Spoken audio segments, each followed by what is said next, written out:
Hello everyone. Welcome back to our channel. Today, we're going to learn about the present continuous tense in English. This is very useful for talking about things happening right now or temporary situations. Let's dive in. The present continuous tense is formed by using the verb to be, am, is, are, followed by the base form of the main verb plus ing. For example, I am eating.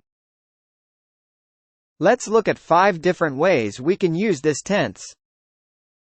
First, it's used for actions that are happening at the moment of speaking. For example, I am studying English now. This shows that the action is happening as we speak. Next, it's great for temporary situations. If you're staying somewhere for a limited time, you might say, she is living in Paris for a few months. It's not permanent, just for now. You can also use the present continuous for planned future events. So, if you're going out tonight, you'd say, we are going to the cinema tonight. It's a plan that you've already made. Sometimes, we use this tense to express frustration about actions that happen repeatedly and annoy us.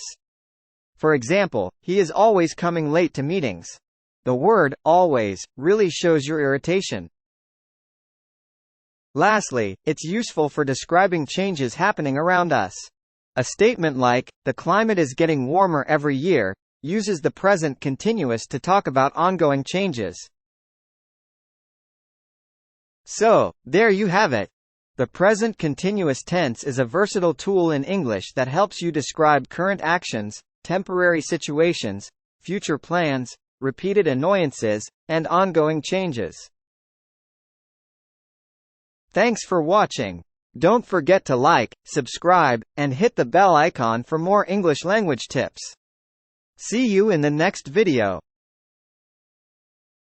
Keep practicing, and you'll master English in no time.